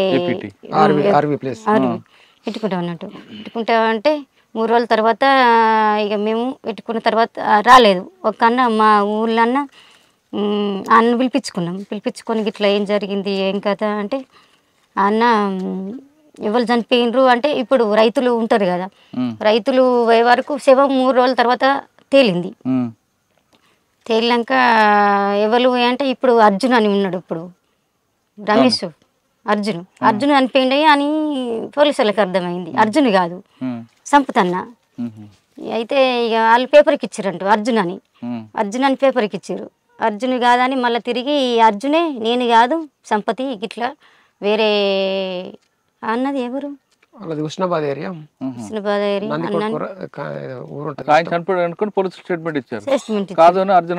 మళ్ళీ ఇచ్చిండు. ఇచ్చి ఇక నుండి ఇటు జైచాల ఏరియాకి వచ్చినాం. మీరా? మా దళం మన జైత్యాల ఏరియాకి నేను ఉంటా, ఇలా మల్లెల దళం వెళ్ళదు. అప్పుడు ఇక్కడ పరిచయం ఎవరైనా? యాస్ దళానికి వచ్చినాం. ఈ దళంకి వచ్చాక ఇంకెక్కడ తిరిగావు అమ్మ ఇప్పుడు? జైత్యాలకి వెళ్ళి మళ్ళీ నిజామాబాద్, కామారెడ్డి, అన్న ఎప్పుడు పరిచయం అయ్యారు మీకు? జైత్యాల ఏరియా వెళ్ళి. మరి ఇద్దరు పెళ్లి చేసుకుందామని ఎప్పుడు అనుకున్నారు? 2000 సంవత్సరంలో ఈమె వచ్చింది. 2000 సంవత్సరాలు వచ్చినప్పుడు ఈమె మల్లెల దళంలో ఈమె ఉంటుండే, జైత్యాల దళం నేను. మాకు ఏరియా కమిటీ సెక్రటరీ ఏమో గిరిరావు అని చెప్పేసి ఆలియస్ జనార్దన్, ఆయన కూడా ఆదిలాబాద్ ఎన్కౌంటర్లో చనిపోయాడు. ఆ టైంకి మేము ఎప్పుడు 2 దళాలు ఒక ఏరియా కమిటీ అన్నట్టు, ఇది అన్నదమ్ముల లెక్కనే ఉంటుంది. ఎప్పుడు ఈ అక్కడ ఏమైనా మూమెంట్ చేయాలన్నా, అక్కడ ఏమైనా చంపాల చేయాలన్నప్పుడు మేము అటు పోడు కానీ వాళ్ళు ఇటు పోడు కానీ ఇట్లా ఉంటుంది. ఆ టైంలో పరిచయం అయినాం. పరిచయం అయిన తర్వాత ఇక పెళ్లి చేసుకుందామని ఎవరు అనుకున్నారు? ఇక మేము ఇక పరిచయం ఉన్న టైంలో ఏంటంటే ఇక నన్ను గంగన్న అంటే ఎక్కువ మంది నా దగ్గరికి ప్రతి ఒక్కళ్ళు వద్దరు, ఏదైనా చెప్పాలన్నా చేయాలన్నా. జనార్దన్ ఏంటంటే మహిళలు అంటే ఆయన కొద్దిగా వీళ్ళను ఒక చిన్న చూపి చూసే ఆలోచన ఉంటుండే. పద్మక్కకును జనార్దన్కి వడకపోవు ఎప్పుడైనా కానీ. పద్మక్కనేమో అందరికీ కామ్రేడ్ మహిళలు ఒక అణచివేతను, వాళ్ళు అసమానతలు ఎదుర్కొని వచ్చారు కాబట్టి వాళ్ళను ప్రియారిటీ ఇవ్వాలని చెప్పేసి పద్మక్క చెప్తుండే.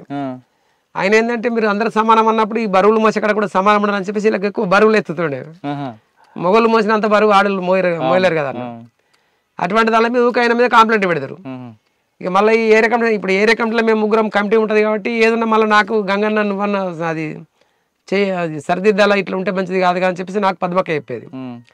అట్లా కాకుండా పద్మక్క వాళ్ళు ఇప్పుడు రాష్ట్ర కమిటీ జిల్లా కమిటీ మీటింగ్లకు అయినప్పుడు కూడా కొన్ని పేపర్లు ఇచ్చిపోతుండే ఆమె పథకం పెట్టి, మేము ఇక్కడ ఉన్నట్టు కల్పించాలంటే మీరు స్టేట్మెంట్ ఇవ్వండి, ఏదైనా సమస్య మీద అప్పుడప్పుడు స్పందించి స్టేట్మెంట్ ఇవ్వండి అని చెప్పేసి అడ్వాన్స్ సంతకాలు పెట్టి పోతుండే పేపర్లు ఇచ్చి.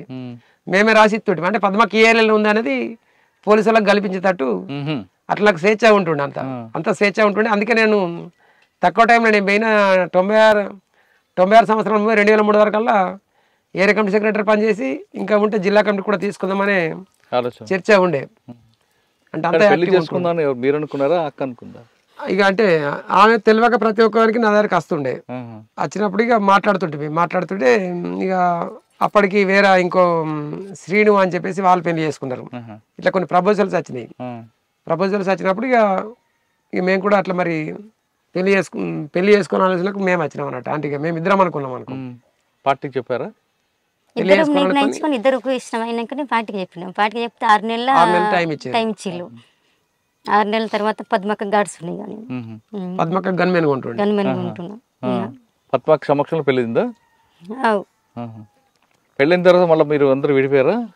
పెళ్ళైన తర్వాత ఈమె ఇక నేను ఆర్గనైజేషన్ రీత్యా నాకు ప్రమోషన్ వచ్చింది. నేను 2 దళాల కమాండర్గా నిజామాబాద్ అయినా కాబట్టి ఈమెను కూడా మళ్ళీ ఇక్కడ ఉంటే ఎట్లా మరి అని చెప్పేసి ఈమెను కామారెడ్డి దళంలో ప్రమోషన్ ఇచ్చి కామారెడ్డి ఎల్జెస్ దళంలో ఈమె డిప్యూటీ కమాండర్గా ఈమెను ప్రమోట్ చేసి పంపించారు అన్నట్టు.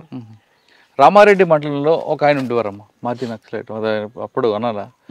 ఆయన పేరు చెప్పండి ఒకసారి. ఆయన పేరు కూడా రామారెడ్డి అనుకుంటా. మాచారెడ్డి మండలం కావచ్చు, రామారెడ్డి మండలం కాదు. రామారెడ్డి పెద్ద మేజర్ విలేజ్ అది. అక్కడ పోలీస్ అవుట్ పోస్ట్ అయితే వేల్చింది గుర్తున్నది. ఇంకా చాలా జరిగాయి కదా మీరు కామారెడ్డి, గంభీరాపేట, సిరిసిల్ల రోడ్డు జరిగింది. ఇక్కడ పాకాల దగ్గర కూడా ఇప్పుడు మనకు ఒకసారి మధ్యమాల ఎన్కౌంటర్లో కూడా మేము ఉన్నాం. మధ్యమాల ఎన్కౌంటర్ వాస్తవంగా అప్పుడు ప్రసాద్ అన్న ఉన్నాడు, చంద్రరాజమౌళి ఆలియస్ ప్రసాద్ అన్న. తర్వాత చిట్టిరాజు పాపయ్య అని చెప్పేసి సందే రాజమౌళి అన్న అక్కడ ధర్మవరంలో చనిపోయారు కదా. అక్కడ చనిపోయింది. ఇక్కడ ఈ ఎన్కౌంటర్లు ఉండే, అప్పుడు మధ్యమాల ఎన్కౌంటర్లో ఉండే పసులేటి రామరెడ్డి, తర్వాత చందే రాజమౌళి ఉండే, తర్వాత చిట్టిరాజు పాపయ్య అని చెప్పేసి ఏది టేకుమట్ల వరంగల్ జిల్లా సోమన్న పేరుతో పనిచేసాడు. ఆయన కూడా స్టేట్ కమిటీ సభ్యుడు. రాజమౌళి ఇక్కడ తప్పించుకున్నాడు కానీ అక్కడ చనిపోయారు కదా. అక్కడ ఆరోగ్యం బాగాలేక బయటకు పోతే ట్రైన్ లో వెళ్తుంటే స్టేషన్ లో చంపారు. అదే ఆ వరకు పద్మక్క కూడా చనిపోయింది. పద్మక్క చనిపోయిన తర్వాత పద్మక్క భర్తనే కదా చంద్రరాజమౌళి, పద్మక్క వాళ్ళ భర్త. ఈ ఎన్కౌంటర్లో కూడా మేము ఉన్నాం, ఏది మధ్యమాల ఎన్కౌంటర్లో. అది మనకు అప్పుడు మాకున్న సమాచారం ఏంటంటే ఇప్పుడు మధ్యమల్ల కింద ఒకటి గజసింగవరం ఉండే. కామారెడ్డిలో పనిచేస్తున్నప్పుడు మీకు చెప్పమ్మా బాగా గుర్తింపు సంఘటన ఒకటి. వాస్తవంగా నాకు రావాలని లేకుండే అన్న, మీ సర్వీస్ లో అక్క కన్నా మీరు ఎక్కువ సర్వీస్ కాబట్టి ఇంకా బాగా గుర్తుండిపోయిన సంఘటన చెప్పండి. మీకు పార్టీలో మీరు చేసిన మంచి కార్యక్రమం చెప్పండి, అదేవిధంగా మీరు చేసిన యాక్షన్ కూడా చెప్పండి. చేసిన యాక్షన్ అంటే నేను ఆర్గనైజేషన్కి ఎక్కువ ఉంటుండే, నన్ను యాక్షన్కి పంపించారు. అప్పటికి యాక్షన్ టీంలు అనేది వేరే టీములు ఉంటుండే. వాస్తవంగా ఆర్గనైజేషన్ రీతినే ఎక్కువ ఉండేది. ఏంది అంటే పెంటాయి మీద దాడి ఒకటి, తర్వాత పెంటాయి మీద దాడి నేను ఒక్కొని పోయినప్పుడు ఒక్కనే పోయినా అది ఫెయిల్ అయింది అంటే మళ్ళీ రిటర్న్ వెళ్ళి వచ్చినాం. నేను వచ్చిన ఒక 5 నిమిషాలలో పోలీసులు వచ్చారు అక్కడ, టౌన్ కాబట్టి. ఇక మధ్యమాల ఎన్కౌంటర్ అయితే అది అది ఎంబడవాడి తరిమి బగ్గట అందరూ కూడా ఇక, ఎందుకంటే మందిని తక్కున్నాం, సామాన్లు కూడా సాధారణంగా ఇలాంటి గుట్టలో ఉంటారు కదా. అవును, ఈ గుట్టలు ఏటవాళ్ళగా ఉంటాయి, ఇవి బండలు గుట్టలు అన్ని, పైన అంటే పరుపులు. అవును, ఇలాంటి దగ్గర ఉన్నప్పుడు మీరు ఎక్కడ మీటింగ్ పెట్టుకుంటారు? అంటే పైన ఉంటే కింద పోలీసులు వస్తారని హైట్ లో కూర్చుంటారు కనిపిస్తుంది కాబట్టి. ఇలాంటి దగ్గర నైట్ టైం ఫైరింగ్ అయిందనుకోండి, ఈ గుట్టల నుంచి ఎలా పరిగెడతారు? ఇక్కడ వంట ఎలా చేస్తారు? వంట చేస్తున్నప్పుడు పోలీసులు కనపడుతుంది, అది ఎలా చేస్తుంటారు ఇటువంటి ప్రాంతంలో? ఇటువంటి ప్రాంతంలో ఇప్పుడు ఇటువంటి చేసుకొని కొద్దిగా మంచి సాఫ్ చేసుకొని అక్కడ మబ్బుల్ని ముగించుకొని పొద్దుంత మాత్రం ఏమి ఇట్లా మళ్ళీ టెంట్ వేసినట్టు మీద ఇట్లా ఏర్పడకుండా చెట్ల కింద ఓలంగలాలు మామూలుగా ఉండి ఒక మనిషి సెంటర్ ఉంటాం. సెంటర్ హైట్ లో ఉంటారా? సెంటర్ కొద్దిగా ఎత్తు మీద బండ ఇటువంటి బండ ఉంటే దాని మీద చూసుకుంటా సెంటర్ గమనించుకుంటే ఎప్పుడు ఏమవుతుంది అనేది చూసుకుంటూనే ఉండడం అవుతుంది. కానీ మరి ముఖ్యంగా ఇటువంటి ఇప్పుడు ఈడికెళ్ళి స్టార్ట్ అయ్యేది ఏంటంటే ఈ ఎండాకాలం వస్తుంది కాబట్టి ఇటువంటి అప్పుడు నీళ్ళతోటి తిప్పలా ఉంటుంది, తర్వాత నీడ కూడా దొరకదు. నీడ కావాలంటే సిద్ధర్ కట్టాలి, మళ్ళీ సిద్ధర్ కట్టాలంటే దూరం అక్కడికి వచ్చేటోళ్ళకి కూడా సీట్లు చూస్తే ఆకులు ఉన్నాయి కాబట్టి ఏర్పడుతుంది, మళ్ళీ అట్లా ప్రాబ్లం అయ్యేది. ఎండాకాలం నీటి ప్రాబ్లం, కిందకి వెళ్తే నీరు దొరుకుతుంది, కిందకి వెళ్తే నీటి కోసం వెళ్తే పోలీసులు ఉంటారు. పైన మీరు అన్నట్లుగా చెద్దరు కడితే ఏర్పడుతుంది. మరి అటువంటి అప్పుడు ఎలా ఉంటారు? ఇటువంటి చెట్ల కింద ఉంటారా?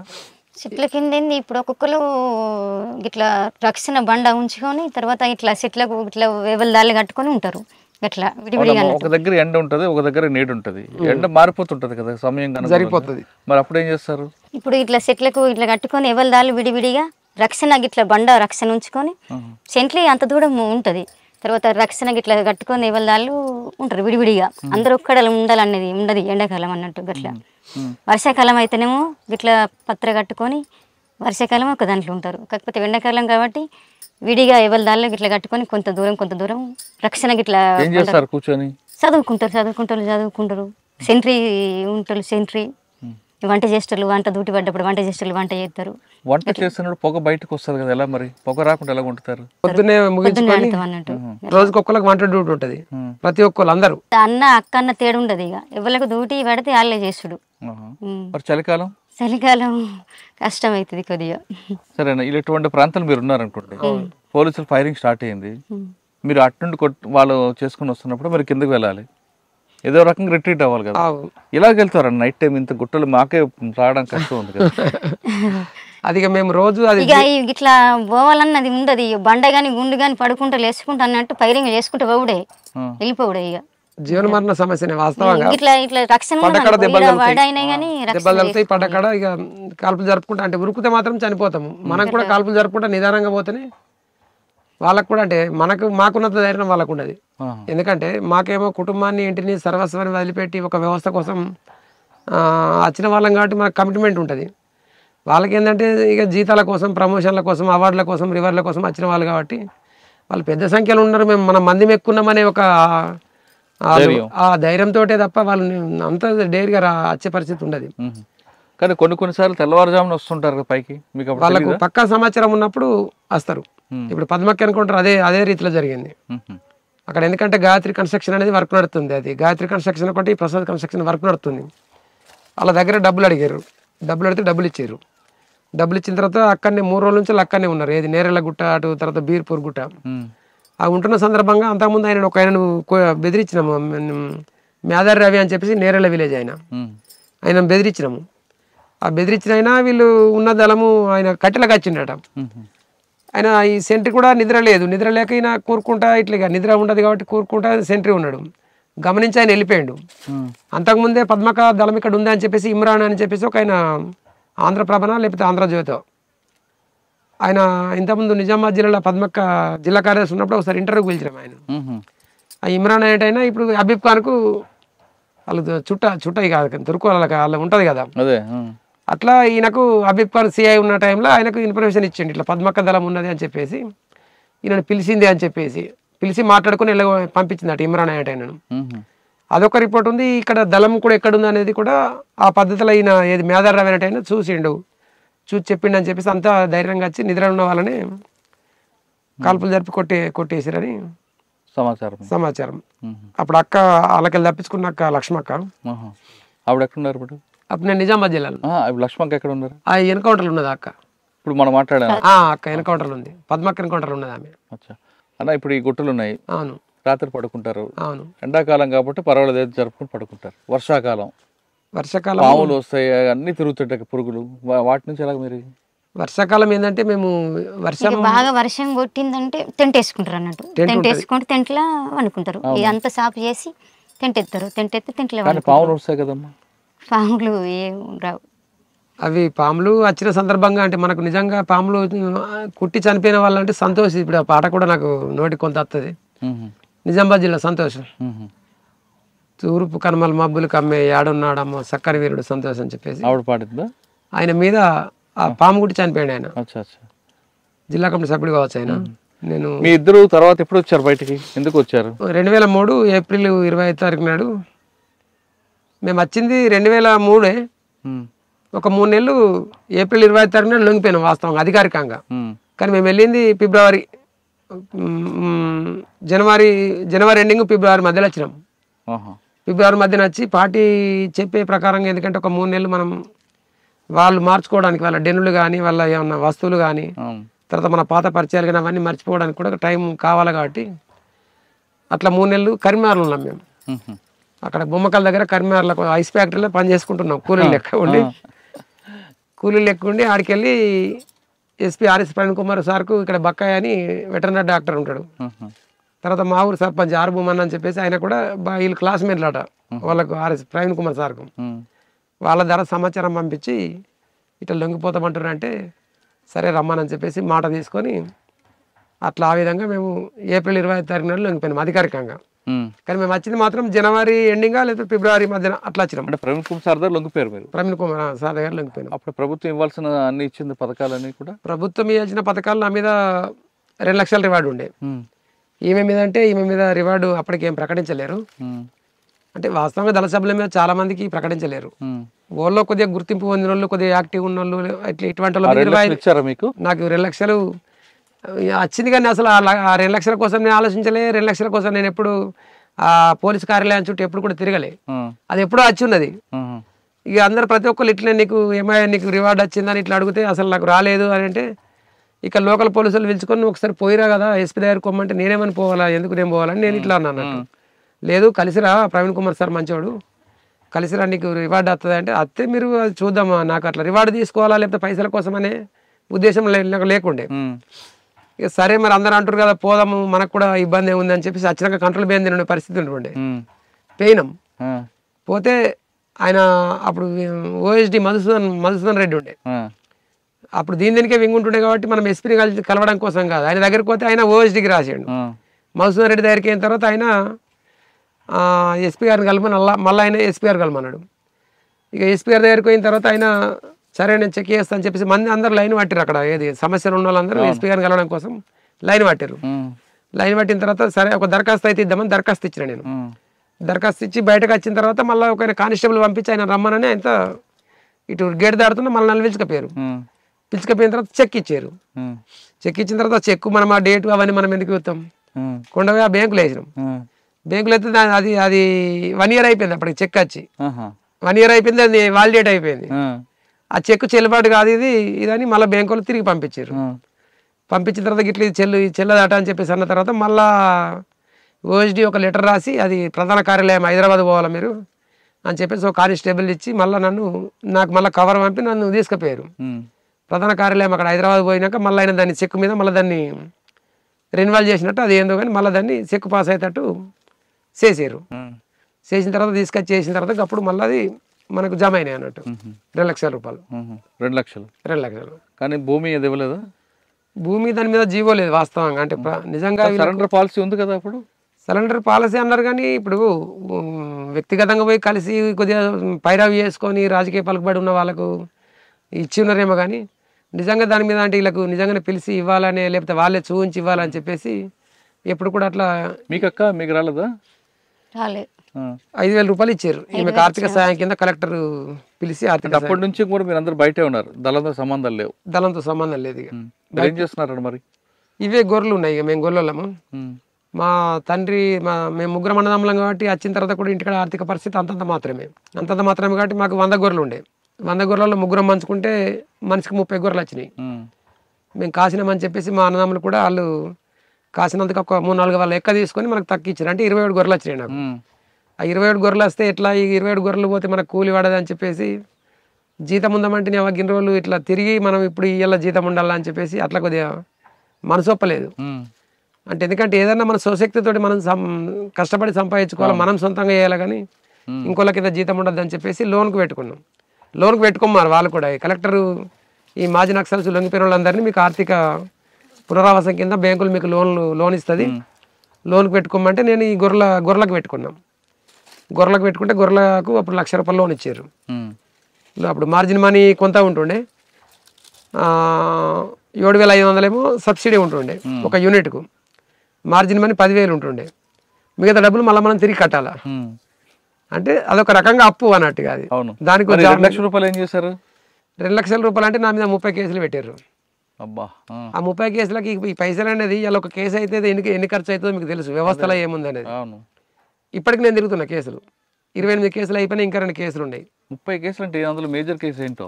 మేజర్ కేసులు అంటే ఇవే. ఇప్పుడు టెలిఫోన్ ఎక్స్చేంజ్ వేలు చేసింది. ఎక్కడ? కామారెడ్డిలో కాదు, ఇక్కడి. ఆ నిజామాబాద్ జిల్లా కేసులు పెడితే అవి ఒక 30-40 వెళ్తాయి. ఇంకా నిజామాబాద్ జిల్లా కేసులు పెట్టలేరు. నా అదృష్టం ఏంటంటే నిజామాబాద్ జిల్లా కేసులు ఒక్కటి కూడా పెట్టలే. మనం ఇక్కడ ఉన్నాం కాబట్టి ఇక్కడ జరిగిన సంఘటనలు ఇప్పుడు ప్రతి దాంట్లో మనం కొద్దిగా ఇట్లా మనకు ఈ సామాజిక నేపథ్యం మనకు ఎన్నుకుని పనిచేసిన నేపథ్యం ఉంటుంది కాబట్టి ఎక్కడైనా అన్యాయం జరిగితే మనం ఇది తప్పు, ఇది అన్యాయం అని ప్రశ్నిస్తాం కాబట్టి ఈయన ఇప్పటికీ 30 కేసులు 28 కేసులు కొట్టేశారు. 28 కేసులు అక్విటల్ అయిపోయినాయి. ఇంకా 2 ఉన్నాయి. ఇంకా 2 కేసులు ఉన్నాయి. ఏంటో? 2 అవి సీసీలు చిన్న కేసులు అవి. ఒకటి అది రాయకల్ పిఎస్ కేసులు అవి. ఒకటేమో టెలిఫోన్ ఎక్స్చేంజ్ వస్తాపూర్ దగ్గర టెలిఫోన్ ఎక్స్చేంజ్ వేల్చింది ఒకటి ఉన్నది. ఇంకొకటేమో మన భారత ప్రాజయ అని చెప్పేసి కటకాపూర్.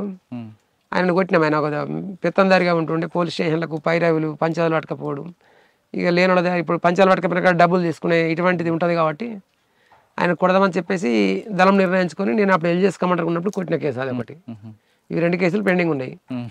30 కేసులలో ఇది అదే కాల్పులు జరిగిన కేసులు ఉన్నాయి, చంపేసిన కేసులు ఉన్నాయి, కొట్టిన కేసులు ఉన్నాయి. అక్క మీద కేసులు లేవా?